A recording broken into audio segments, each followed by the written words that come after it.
जजपा से गठबंधन को लेकर लगातार अपनी नाराजगी जता रहे बीरेंद्र सिंह और उनके परिवार ने अब भाजपा पर खुलकर बगावत कर दी है।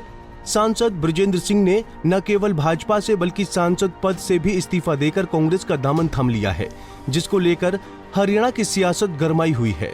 करनाल पहुंचे मुख्यमंत्री मनोहर लाल खट्टर ने बृजेश सिंह के इस्तीफे पर पहली प्रतिक्रिया दी। उन्होंने कहा कि कोई आएगा कोई जाएगा, लेकिन भाजपा में बृजेंद्र सिंह का कभी स्थायी विषय रहा ही नहीं, क्योंकि बृजेंद्र सिंह भाजपा को समझकर नहीं आए थे, इसलिए अब चले गए तो कोई बात नहीं। बृजेंद्र सिंह छोड़ गए हैं सर बीजेपी। अब बात ये ना कि कोई आएगा कोई जाएगा, ये सिलसिला तो ऐसा चलेगा। अब बृजेंद्र सिंह जी का कोई एक स्थायी जैसा एक विषय रहना चाहिए, वो हमको भी लगा नहीं। वो अपने तरीके की बातें कभी करते रहते हैं। जैसे आप जो इनके बेटे तो नहीं कह रहे थे, मेरा तो बहुत पुराना संबंध रहा है कांग्रेस से और अभी भी लगातार संपर्क में थे।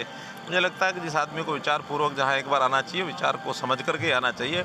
हमने तो आज यहाँ भी जो कांग्रेस लोग आए हैं वो कहा कि भारतीय जनता पार्टी को समझ करके आना चाहिए, बिना समझे या नहीं आना चाहिए। अगर वो बिना समझे आए थे चले गए, कोई बात नहीं। दरअसल चौधरी बीरेंद्र सिंह और उनके पूरे परिवार की मांग थी कि भाजपा को जजपा के साथ गठबंधन तोड़ देना चाहिए, जिसको लेकर बीरेंद्र सिंह ने भाजपा को पार्टी तोड़ने की चेतावनी भी दी थी।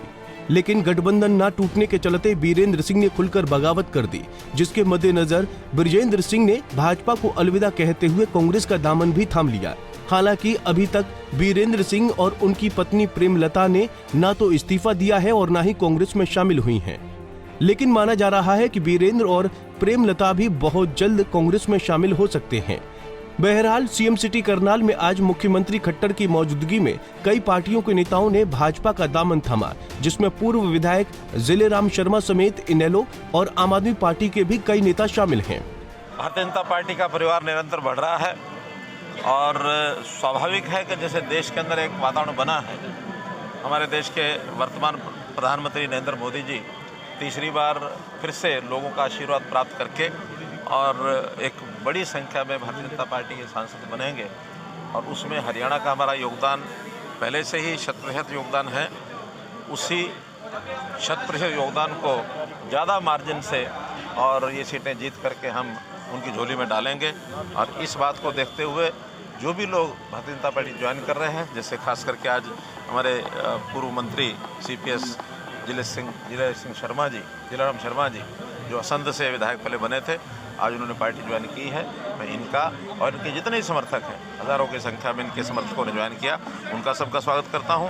इसके अलावा भी आम आदमी पार्टी के, जन कल्याण मोर्चा के, कांग्रेस के कई सरपंच, पूर्व सरपंच, एडवोकेट्स, डॉक्टर्स, कई लोगों ने उनके कार्यकर्ताओं ने आज पार्टी ज्वाइन की है। उन सबका अभिनंदन।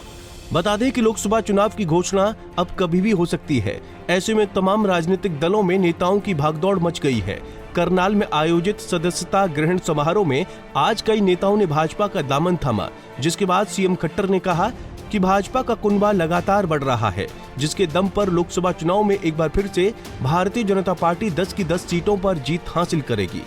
करनाल से bureau report, Punjab Kesari TV.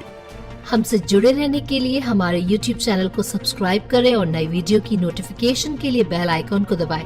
अगर आप ये वीडियो Facebook पर देख रहे हैं तो लाइक जरूर करें और ज्यादा से ज्यादा शेयर करें। धन्यवाद।